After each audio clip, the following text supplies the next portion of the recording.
kelompok 2 ingin mempresentasikan mengenai ruang lingkup HAN dalam hukum publik. Dan materi pertama yang akan saya bacakan tentang kaitan HAN dengan hukum lainnya. Yang pertama, hukum tata negara. Hukum administrasi negara dan hukum tata negara adalah dua cabang ilmu hukum yang termasuk dalam kategori hukum publik. Keduanya memiliki hubungan yang sangat erat karena sama-sama mengatur aspek penyelenggaraan negara. Namun demikian, keduanya memiliki fokus dan ruang lingkup yang berbeda. Serta berikut adalah penjelasan terperinci mengenai keterkaitan antara HAN dan HTN. HAN dan HTN memiliki hubungan yang erat karena keduanya mengatur aspek-aspek pemerintahan. Namun, terdapat perbedaan mendasar antara keduanya. Yang pertama, HTN lebih fokus pada struktur dan organisasi negara, termasuk pembagian kekuasaan antara lembaga-lembaga negara eksekutif, legislatif, dan yudikatif. Sementara itu, HAN lebih menitik beratkan pada pelaksanaan kekuasaan pemerintahan oleh badan-badan administrasi negara, seperti perizinan, pengawasan, dan penegakan hukum oleh pemerintah. Yang kedua, pengertian HAN. Pengertian HAN tersendiri ialah hukum administrasi negara telah dijelaskan oleh berbagai ahli hukum dengan sudut pandang yang berbeda. Namun, semuanya menyoroti peran HAN dalam mengatur hubungan antara pemerintah dan masyarakat serta mekanisme kerja pemerintah. Yang pertama, tata negara. Poin pertama, hukum tata negara. HAN dan HTN memiliki hubungan yang sangat erat keduanya, jadi mengatur aspek-aspek pemerintahan. Yang kedua, hukum pidana. HAN juga berkaitan dengan hukum pidana, terutama dalam hal penegakan hukum oleh aparat pemerintah. Poin yang ketiga, keterkaitan HAN dengan hukum perdata, termasuk dalam hukum publik. Terdapat beberapa aspek yang bersinggungan dengan hukum perdata. Adapun contohnya, misalkan perjanjian antara pemerintah dengan pihak swasta atau kontrak publik. HAN mengatur administratifnya, sedangkan hukum perdata mengatur hubungan hukum antara para pihak. Selanjutnya, hukum internasional berkaitan dengan hukum. Ini memiliki kaitan dengan hukum internasional, terutama dalam hal perjanjian internasional yang memerlukan implementasi melalui peraturan perundang-undangan di tingkat nasional. Dan materi selanjutnya akan dibacakan oleh Arya Juli.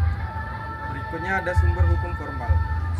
Sumber hukum formal HAN adalah segala bentuk peraturan perundang-undangan yang mengatur administrasi negara. Beberapa contoh sumber hukum formal HAN antara lain, yang pertama itu ada Konstitusi Undang-Undang Dasar 1945. Yang kedua ada undang-undang. Yang ketiga ada peraturan pemerintah.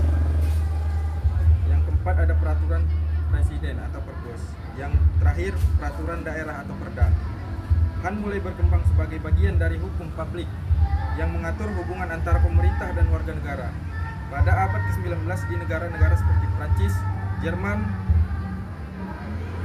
hukum administrasi mulai diformalkan sebagai cabang hukum tersendiri. Di Indonesia, konsep HAN mulai diperkenalkan pada masa kolonial Belanda. Sistem hukum di Indonesia saat itu sangat dipengaruhi oleh tradisi hukum Eropa kontinental, khususnya sistem hukum Belanda. Pemerintah kolonial Belanda menerapkan berbagai aturan administratif untuk mengatur pemerintahan Hindia Belanda. Salah satu contohnya adalah pendirian lembaga peradilan administratif atau yang dikenal sebagai Mahkamah Agung pada tahun 1819 yang memiliki kewenangan untuk mengawasi pengadilan di Jawa. Setelah Indonesia merdeka, konsep HAN berkembang seiring dengan kebutuhan untuk menciptakan tata kelola pemerintahan yang lebih baik. Berikutnya adalah ada sumber hukum material. Sumber hukum material adalah segala sesuatu yang menjadi dasar pembentukan hukum, baik berupa nilai-nilai, prinsip, fakta sosial, atau kebutuhan masyarakat yang mempengaruhi terbentuknya suatu norma hukum. Sumber hukum material merujuk pada aspek non-formal yang menjadi dasar pembentukan hukum. Sumber ini mencakup nilai-nilai, keyakinan, kebiasaan, dan kondisi sosial yang mempengaruhi pembuatan hukum dalam merumuskan norma-norma hukum. Sumber hukum material bersifat abstrak dan tidak memiliki bentuk fisik, tapi memiliki pengaruh besar terhadap pembentukan hukum.